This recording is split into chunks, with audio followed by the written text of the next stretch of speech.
You're listening to the Good News Podcast with Jamie Holtum, brought to you by NBUC. Hey everyone, welcome to another episode of the Good News Podcast. This is with a woman named Clare Barnett. Some of you probably don't know Clare. I didn't know Clare actually before this podcast episode, but oh my goodness, I feel like I just made a new best friend. She is incredible. I expected us to talk about some things, about her role as Director of Economic Development with the City of Brampton, about anti-Black racism, some of the work that they're doing to really bring change to systemic racism. But man, we got into some topics that I didn't see coming, but I'm so glad that we did. We got really deep into women in leadership, women in senior roles in leadership, and Clare has so much to offer around this conversation. I think you're going to really enjoy this one. You're going to be inspired. Get ready, fasten your seatbelt. Let's dive in.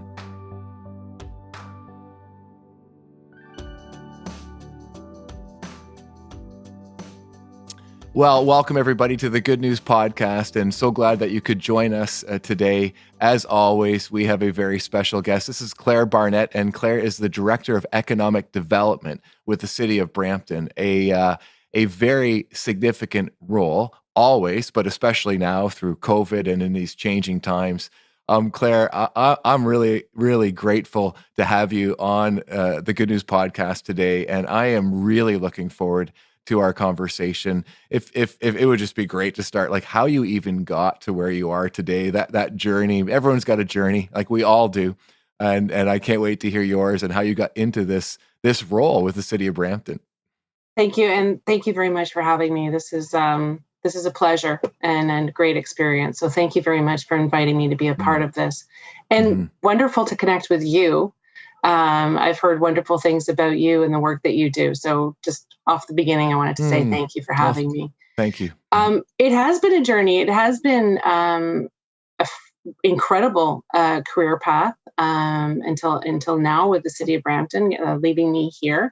In terms of background, I fell into economic development. I was working with international startups in the IT sector.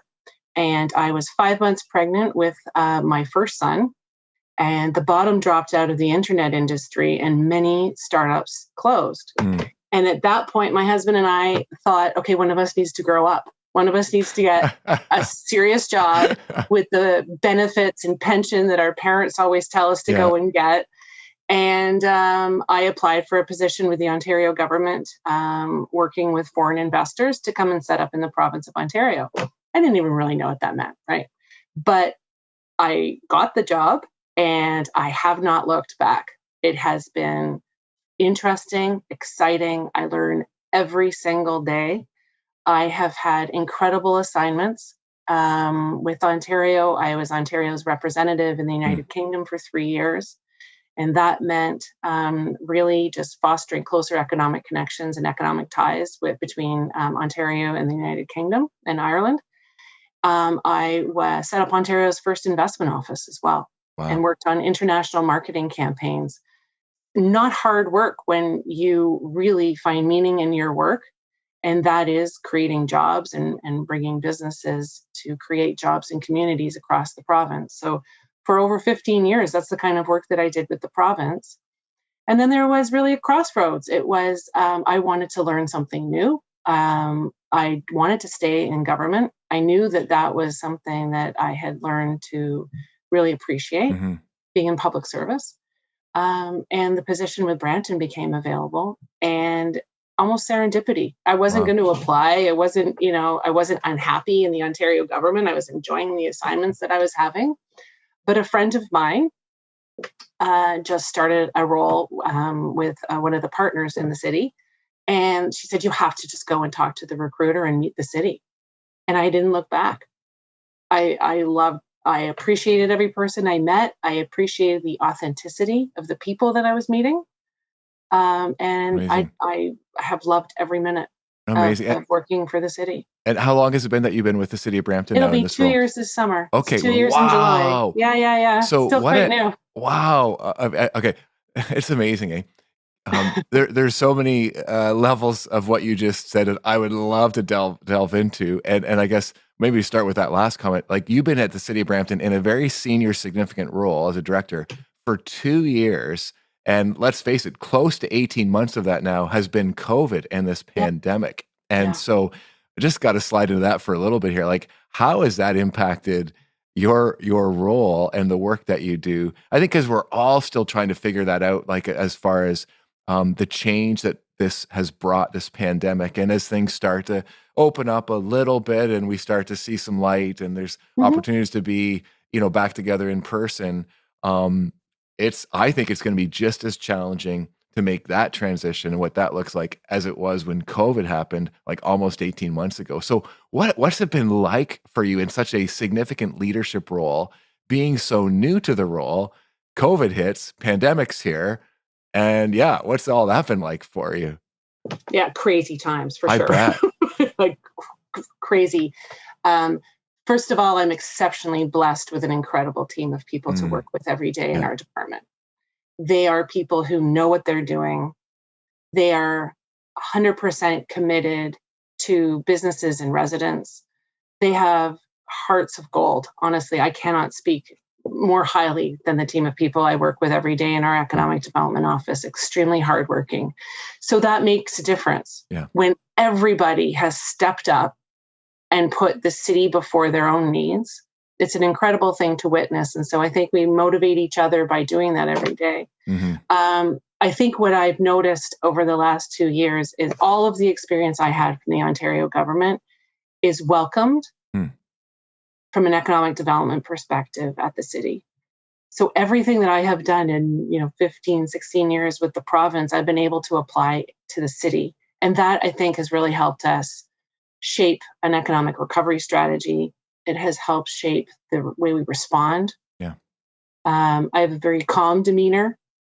And so when I approach issues that have come up during COVID for businesses or for sectors, I'm very calm with that approach. And I think that has helped as well. So I've been really able to apply almost all of my experience in economic development into this role. And I think that is likely why my path led to the city. When I think about it, which I have, it was a time where the city really needed that experience to help guide it through this crisis. But like I said, we started helping small businesses more than ever. We all stopped everything we were doing, from foreign direct investment attraction or missions that we were planning abroad. We all just stopped at the first few months of COVID, to use the COVID word, pivoted. Yeah, exactly. Pivoted to supporting our small businesses and supporting the Brampton Entrepreneur Center and that team. Just completely all turned our attention to that. And that's where we were for probably several months. But then I'm extremely proud of the team, because once that we were addressing things more, we were doing more roundtables, we were advocating with the mayor and councillors, and once we were more established and more set in that kind of work, we went right back to what we were doing. Nice. So we are actually one of the first and only cities, I think, in the country that have been doing virtual foreign direct investment missions. Wow. And that's amazing, and that's a testament to the team and their dedication, really. Yeah. What does that look like? What is that about? Virtual? So virtual, say it again, virtual foreign direct investment. So the city has a foreign direct investment attraction strategy. Okay. That means attracting foreign businesses to come and set up a manufacturing plant, an office, whatever it might be in terms of an operation in the city, creating jobs and economic spin-off into the city. And so that's really the goal. The city's economic development, foreign direct investment strategy was to take these missions with mayor and councillors, meet businesses abroad, meet with the Canadian posts in various countries, and really tell them and educate them on Brampton and what we have to offer on why businesses should come and invest. So before COVID, we were doing that on airplanes. Every month we got on an airplane. It was exhausting, but fantastic work. Councillors were excellent. One of the missions that we went to was in Portugal, to the world's largest IT conference. It really helped to have councillors that had Portuguese background. They could speak the language. They could talk about the business culture. It was excellent to have them there. That all stopped when airports and planes stopped. Yeah. And as I said, for a few months, we were completely focused on making sure that we were helping our small businesses. And then we said, well, why not do this virtually? Let's not get on airplanes. Cool. Let's get on Zoom. Yeah. And I wasn't nervous, but I wonder if this will work. Yeah.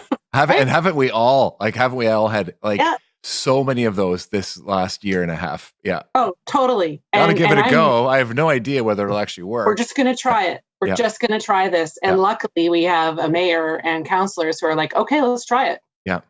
And it has worked out really well. So we did a virtual mission to Japan. We met with the businesses that have a headquarters in Japan but have a presence in Brampton. We met with many of those businesses to say, when we're coming out of COVID and you're looking at evaluating your international presence or your supply chains and you're considering the countries that you're in today, we want you to know how successful you have been in Brampton. We want to make sure that headquarters knows how great the employees are and the workforce and the support from government and all of that good stuff. We were so well received. People thanked us. CEOs of businesses said, you're the only ones we've heard from. Wow.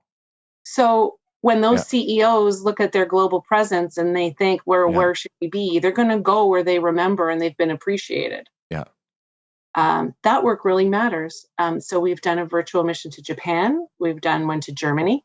We did a great one on advanced manufacturing and sustainability focus in Germany. And now we're planning one into the US for the fall. So it's worked out really, really well. And I'm really pleased and really proud that we were able to do that. Yeah. So when you say virtual mission, I assume what it means is we're just connecting with the people online, having the meetings online, having the conversation online like we would if we were there. We just don't have to go there because like everything else, we can do it online. Exactly. So what's your thinking? And you might not even know yet, because I think this is what I was alluding to earlier. I think we're all in that situation of once we can do things again that we used to do. Okay, so for us, come together in a larger worship gathering. What happens to online? In our context, we're saying we're still going to do online. We're going to do both. So what are you guys thinking, or what are you thinking at this point? What will it look like in the future when things do open up, when we can travel? Will you do it virtually? Will you do it online? Will you do it a bit of both? I think we'll do both. Yeah. I think I think I've been able to speak at conferences about Brampton, about the themes that are important to the city from an economic development perspective, much more because it's virtual. So a really great example, last week, one day in the morning, I was on the Germany mission. So we did meetings virtually on Zoom with 3 companies and with the Canadian ambassador to the country. That afternoon, I spoke at a conference in Portugal, and that evening I was at an online networking event in the US. That's so great. Your mind kind of goes, where am I today? But I didn't spent have nothing to get on travel. Yeah. Exactly. And I also didn't have to decide which one I could do because I could do them all. Yeah. So as long as businesses are still receptive to doing this virtually, as long as conferences have a virtual option, we'll keep doing it. Yeah. Yeah. Absolutely. We've had great success. We've been able to do a lot more because we haven't had to spend the time traveling. Yeah. Yeah. It's also easier on you personally, right? Well, as you're talking about that day, I'm like, wow, that's amazing. And my guess is you might have even snuck in dinner with your family. It did. Right. Which is kind of cool. Like I not more than cool. Like it's important when we talk about leaders having personal health and taking care of ourselves, like that's an important part. It lets you do the job that you have to do, but still be at home. And that's been one of the, I think, blessings and challenges of COVID. It could absolutely, like we were talking before we started there, Claire, you got, 3 kids in online schooling. And my guess is what I was hearing, and let's go there maybe for a minute. Cause I think everybody has faced this challenge in different ways with everything coming out from home. We're all there, which I know in our house is great. Like, I love it. Like we got 3 kids, for those who don't know, 20, 18, and 50. And I'm always a bit behind 20. And I've loved it. My wife's a teacher. So we're all there. Like for me, I just love everybody being together. Like it's awesome. However, there's times where it's great. Like it's just insane. Yeah. And so what has that experience been like for you as a high level leader with lots going on, really significant stuff, and a mom and your family and your home, and just trying to bring all those things together. And I guess the other piece around that, which I'd love to chat about, is women in leadership, in significant So high level important. leadership. And I guess one of the things that we've been trying to talk about as a church is something, a core value we have called being radically inclusive. And we're going to talk a bit more about anti-Black racism, some of those things. My goodness, with all that's been going on in the world, it's reminded us that it's about all people, our Muslim brothers and sisters with what's happened here in London, Ontario, our Indigenous communities with the 215 children found, but also gender equality and LGBTQ+, like all of that is important. Yes, absolutely. But I'm just kind of thinking as you're talking, like this is a great example, and I hope people are really inspired by this, of someone who has some significant impact in their home, as well as in a very senior director role of leadership, and is female, and that's awesome. Yeah. Lots to say there, I'm sure, Claire. A lot to say there. So let me start with the home, Yeah. the working from home, the virtual home world, and then the women in leadership, because that is something that I'm extremely committed to. Awesome. Absolutely. So at home has been very difficult. Yeah. It's been very, very difficult. What I have found I've been able to do is show my true self and my life, which takes tension away from my team as they are going through things at home that are similar. Mm-hmm. So what I mean by that is we all started working from home in the pandemic as if we were in a meeting, right? So no, there's not hell breaking loose behind me, excuse the expression. No, the power didn't just go out. No, you can't hear my son go to the bathroom because he didn't close the door. Like all of those things. No, none of that's happening. I'm keeping myself cool. Then today, I think I'm interrupted about 8 times, and I'll say to whoever I'm talking to, excuse me for a minute, I just have to handle this, and I'll be right back. And I put them on mute, and I deal with the kids, and then I come back again. Yeah. By doing that, I'm showing that it is actually okay. Yeah. Because we're all human. It's way too stressful to pretend that that's not going on. Yeah. And I think that that's what we learn. And maybe many organizations are like that, but definitely in our office, in the economic development office, I lead with, no, not everything is perfect at home. And yes, my daughter is having a meltdown. Well, right. And one, it's stressful on you to try to hide it. It's not fair to your family. Like that's one of the things I've recognized is like, it's different when you're not in the home and doing your job, and you don't want to be distracted, but you're in the home. So it's not fair to your family to not recognize sometimes that they need you. You're there. Like and I know sometimes I'll be on a call and someone will walk by behind the screen. It's almost like they're, oh, I don't want to be in the meeting. I say, no, our meeting is in your house right now. So if you want to say hi, we're invading your home. Don't worry, Exactly. And my kids come in and out all the time. And I hope they come in today. I'd love to see them. It's kind of fun and it makes us real, like all of us real. And I know some on our team love it when our 18-year-old son never has a shirt on. So like there's rarely a call where he doesn't walk past with his shirt off, and it's like whatever, like it's all good. That's cool. Like it's good for you. I just love the authenticity of your leadership, and like you said, that's exactly what it models what it is. and what it models for others too, right? Who maybe feel like they have to have it perfect. Like they could be stressed out trying to make it perfect. Like, oh gosh, like Claire's leading the team, and there's stuff going on in her house too, and it's okay. So maybe it's okay in my house. Yeah. Oh yeah, it is. I very much believe in authentic leadership. Yeah. And I know that we were all getting completely stressed out by pretending that whatever happened behind us didn't just happen, that our houses are all messy and we can't show anybody that, right? Like we were all putting this level of veneer onto our personal lives. It wasn't reality. Yeah. It's not reality. And so I very much subscribe to authentic leadership. Yeah. And I think everyone that works with me would agree. I am as tired as everyone else some days. I am as ditzy as someone else the next day. Like whatever it is, I absolutely show my true self.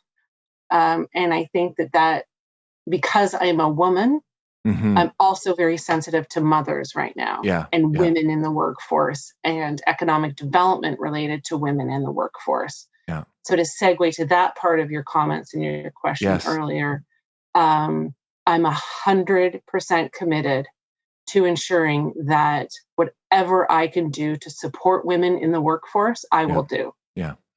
That even if it's uncomfortable or might have a negative impact on me, I'll do it. Yeah. Yeah. Part of that is saying to the women in my group that have, kids under 5 years old right now, and they're trying to do, the mission to Germany at 9:00 at night because of the time change.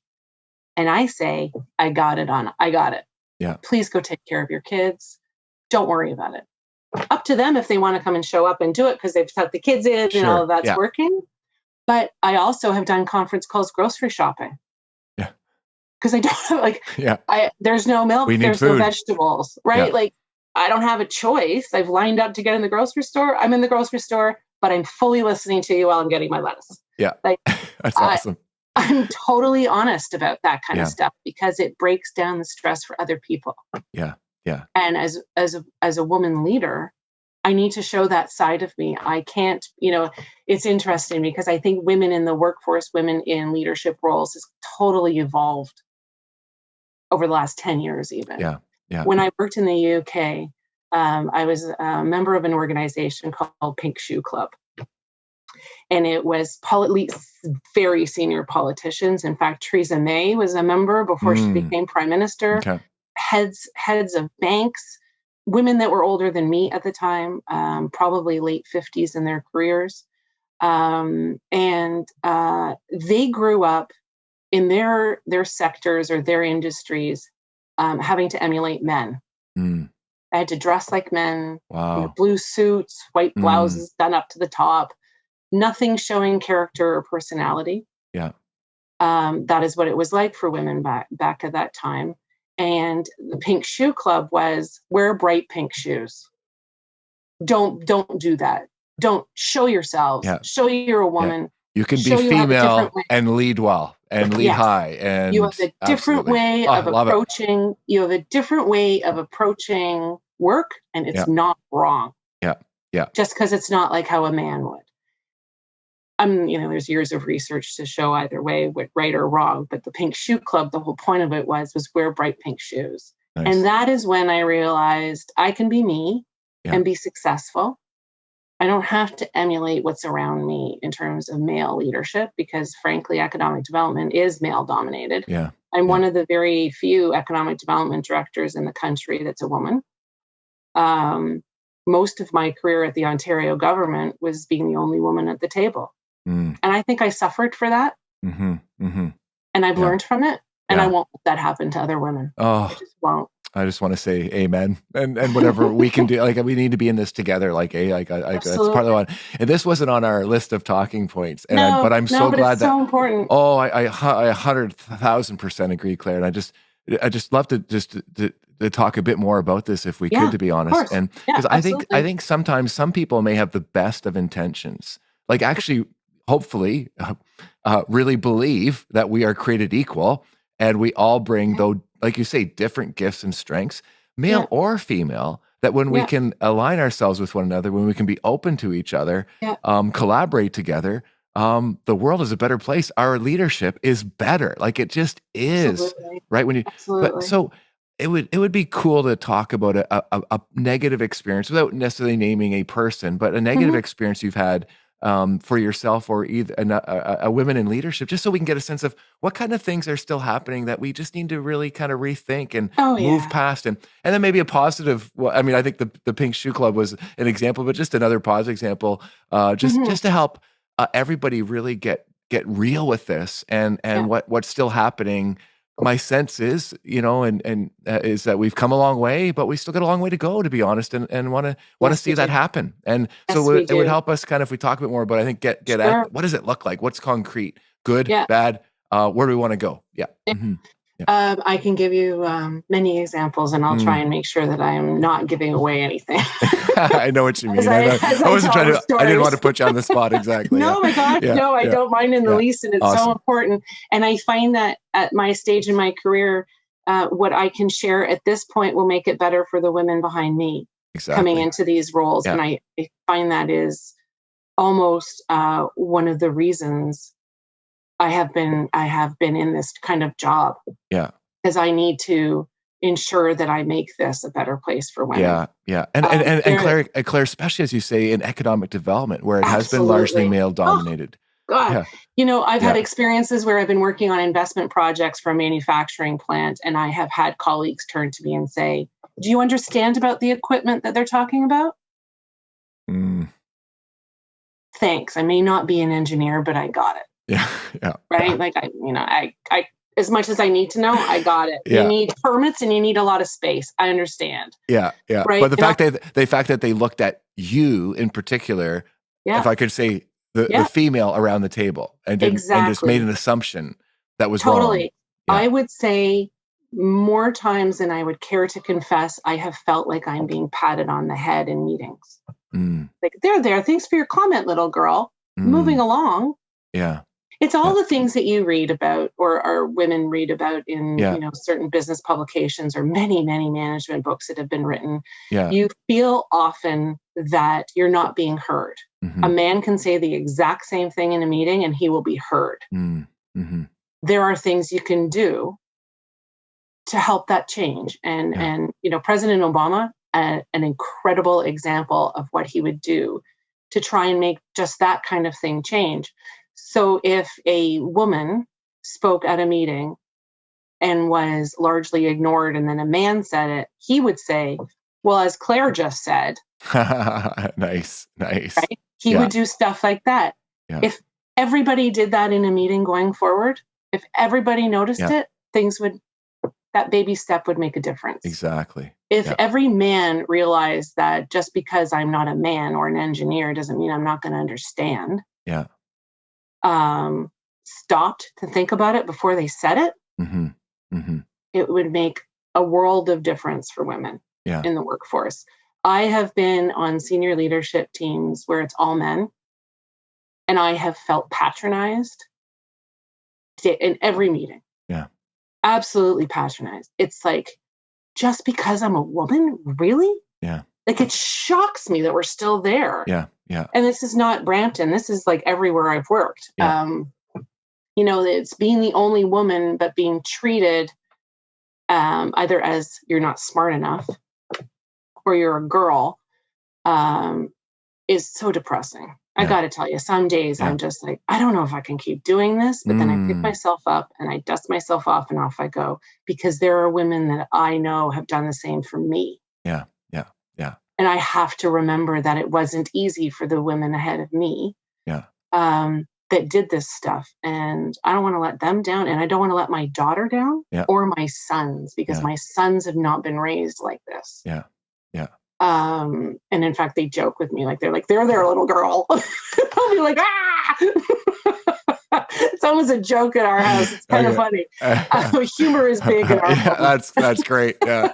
How to press mom's buttons very quickly. Oh, totally. And then they just sit there with these cheeky little smiles. Yeah, and I'll be like, oh, okay, you got my attention. What? I will say that one of the reasons that I felt compelled to leave the Ontario government was because of sexism. Okay. There have been many stories in the media about other women's experiences, far worse than what I've ever experienced. But I felt that I wasn't being given the roles that I actually wanted from now on, from this stage forward, because I was a woman, because the people making those decisions were very sexist. They couldn't see women past just being a woman. Yeah. Yeah. Yeah. Yeah. And that I couldn't live with anymore. Yeah. And I'm not alone in that. Right? Yeah. That's everywhere. And my sense, we're just meeting today, Claire. Like, really, we've been on a couple panels together, but I hope it's okay to say, I feel like you're a new friend, and I awesome. Can't wait to reconnect more than, but like, my sense of you is you're not a give up easy kind of person. Right. And so that would tell me how challenging that was, like desperately challenging in those environments. And I'm glad we're talking about this today because we got to bring change to this. That's why we want to diversify our tables of leadership, senior leadership, director level, Yeah. executive level, and absolutely gender equality, racial equality. Because when the Yes. decisions get made, that's what we talk about when we talk about systemic issues, and those systems won't change if the people who are making the decisions around those systems, which usually sit around those tables, aren't diversified. And again, we Exactly. will all be better when as we continue to move into a place where that Yes. happens. Yeah, Exactly. yeah, You're totally yeah, right. yeah. Oh, thanks. I want to. Yeah, anyway, high five. I guess that's yeah. So anti-black racism Mhm. is on I don't want to say your heart, Claire, on our hearts, many of Yes. us, Yes, and it is. rightfully so for all kinds of reasons. It's interesting to me how that has and is such a huge part of what you're doing around leading the economic development of our city. Mhm. Love to talk a bit about that because that's exciting. Hard work. I bet. I'd love to see. There's some of the Yes. challenges with that. I'd love to hear about that. Yes. But it's significant work. It's exciting work. It's inspiring. And Yeah. so thank you for the work you're doing there. And tell us a bit about it. Yeah. Yeah, sure, of course. And I think things have shifted during COVID Mm, to being much more committed to that. yeah. Whether it's the Black community, Indigenous, we are very much looking at our work and making sure we are being inclusive, and our team themselves, right? The people that Yeah. are in economic development, is that are we diverse? Yeah. Making these decisions every day and doing this work every day. And so that is changing as well. So a couple of things I would say on that. One, working with Gwen Chapman has been an Mm, honor, an absolute pleasure, and her energy motivates me every day, right? yeah. So meeting Love someone Gwen. like her, she and I have had excellent conversations about the direction economic development can go. But I also do strongly, strongly believe in economic empowerment. Hmm. Hmm. And that is down to the individual as well as businesses, to try and move forward. And so economic empowerment for women, for Black people, Indigenous people, whatever it might mean, I think that that's where we really need to focus with the city and some of the work that we are doing. Yeah. We are doing that with the Entrepreneur Center, with the startups we are working with. We've certainly done a lot of work around Black entrepreneurs, Nice. being able to really jump on some of the things that the federal government has recently come out with in terms of programs and funding, but also getting to know who those people are, right? We knew who some of them Yeah. were, but now Yeah. it's a much bigger community for us to work with, which is fantastic. Mm, We're the richer for it. yeah. So supporting Black entrepreneurs, Black women entrepreneurs, Indigenous women entrepreneurs. That Mm, will lead to significant change because that's also their economic empowerment as individuals. yeah. And I strongly believe that economic development needs a role in that and needs to be focused on that.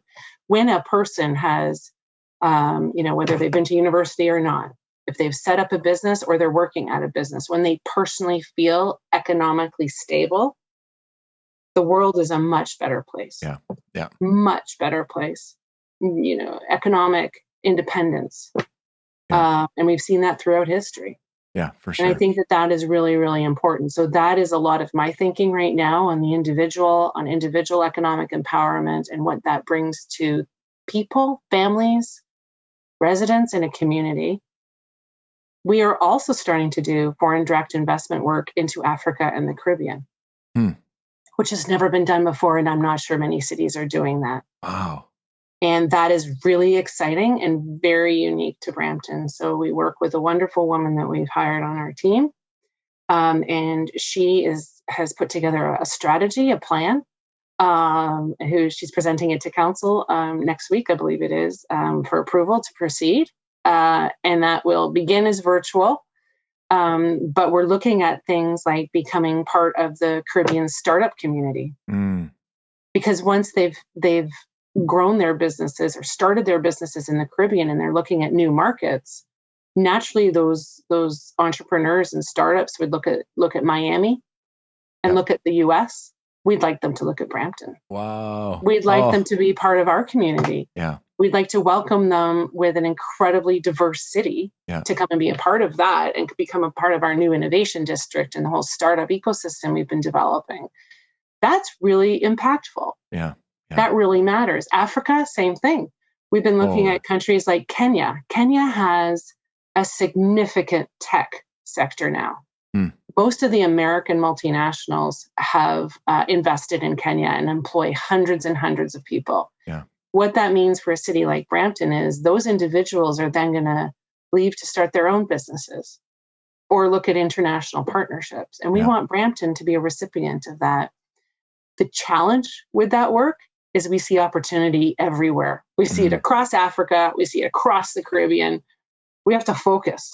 Yeah. So the team and I, we've picked countries to focus on. That's where we're going to start. And that's where we see some early great opportunities. And that matters because that's economic diversification as well. Yeah. So supporting the people in the countries where they are, but also opening up doors for them to come and bring their business here. Yeah. Amazing. And let's face it, everybody wins. Our city becomes more diverse. We're giving people who are coming, just the support that they need to make it work. Oh man! So what are the countries that we're focusing on then? So in Africa, and how did you make that decision? Yes, so it's very statistical, actually. Okay. So we look at the inward investment from Africa. What countries what companies from what countries are investing in the U.S. or in Canada? So we know that they want a North American presence. We look at Statistics Canada. So where are those companies coming from? What sectors are they in? A lot of times companies from Africa would be in the mining sector or agriculture. Obviously, we're not big leaders in mining. So those wouldn't necessarily be countries and sectors we would want to attract. But we looked at Nigeria because of the incredible diaspora that is in Brampton. That connecting to that existing community really matters. It will be very attractive. And we are looking at Kenya, as I mentioned as well. Yeah. Those would be the two main countries for the next little while that we will focus on. And then in the Caribbean, it's mostly the Eastern Caribbean islands, Barbados, Jamaica, Trinidad, incredible startup communities. There's something called Startup Beach Tech. And it's an organization across the islands to help support them set up and grow. And we would like to meet with those people and have a partnership with them. Because as I said, as they're interested in expanding their businesses more, why not Brampton? That's and why incredible. not Brampton is because they've never heard of it. They don't know it. They might have an auntie that lives here. Yeah. Like they don't know that yet. So that's what we need to talk to people about. And that is what the work is. Yeah. So we're actually having a virtual mission to Nigeria this fall. Wow. And we will be doing Tech Beach Retreat with all of these tech startups in Jamaica, but it will be virtual as well in the fall as well. And this summer, we're planning to do different webinars online about the Brampton tech scene across the Caribbean. We're going to be doing those kind of webinars. Oh my goodness. That's incredible. Like who would have thought Director of Economic Development gets into all of this, the international piece, the human relations piece. Oh, wow. Oh boy, the diversity piece. Yes. Love it. Love it. Love it. It's amazing work. Oh, it's amazing work. I've been extremely blessed with a career in economic development. It's, I want to improve people's lives. I want to help people ensure that they're economically, individually empowered and they work and they have a good job and there's stability because that creates community and a better place to live. And I think that that's very Canadian. Yeah. And I'm always a very patriotic Canadian anywhere I go. That's so cool. Oh man, I love it. I love the why behind what you do. Can hear that with everything that you've said. And Claire, just wondered your faith and how does your faith play into the work that you do? Because I kind of hear it all the way through. Like it's my sense it's who you are, and it really does play into the way you lead your team, your care for your team, your care for yourself and your family, let alone the recognizing this creation that we're a part of that is so diverse and beautiful. But we need to work at it to bring it together. Yeah. We do Yeah. need to look at it. Yeah. I would say that I am inspired by my faith every day, Yeah. every single day. I'm a very honest person, Yeah. very genuine. And if I didn't have my faith, I don't think I could be like that every day, because the things I have seen or experienced, I might be a little more jaded. Sure. Yeah. Right. As you go. So I just turned 51. And as you turn 51, you're like, you've been through things, right? You've been through different stages. You've had bad experiences personally and professionally. And by now, everything that I've seen, I could be not as happy or as caring of other people as I am. Yeah. But it is my faith that has me pick myself up, dust myself off, and keep going, because I strongly believe that this world is not about me. Mm-hmm. Mm-hmm. It is about my contribution to other people. Mm. And in my work, it is contribution to the economy. But I care deeply for the people that work for me, because I don't want work to be negative. Mm-hmm. Mm-hmm. I want work to be a joy. Yeah. And that we're all contributing. And that's what you get in economic development. You can contribute every single day. Mm-hmm. Mm-hmm. Absolutely. Absolutely. Oh, love it. Hey, last question, Claire. You get the opportunity to go virtually or in person to different places and tell them about Brampton. So I believe Brampton's a very special place. I feel, my family and I feel like we've been called to the city. This is where we're supposed to be. And we got challenges like everywhere else, but it's just been such a, oh my gosh, I don't even know. Our vision statement at NBUC is imagine God building better lives, better families, a better Brampton and beyond. We do. That's our vision. And I just really believe in that and in our city. So when you're telling others about Brampton from all over the world, in a couple sentences, if I could ask, what do you say? What do you say about Brampton? How do you describe us? The first thing we tell people about is the diversity. Yeah. And how it is a mosaic. That 234 cultures are in the city, speaking 115 languages. When we tell that to people in countries that are not as diverse, they absolutely can't believe it. Yeah. Because that means a global workforce in one city. That means we can speak the same language as some of their clients and their customers in other countries. That means that we have connections around the world as a city. What that also means is that most times we're living in harmony, which is very, very different than other places around the world. And that is something that makes Brampton very unique and distinct. Us telling people the diversity message really gets their attention.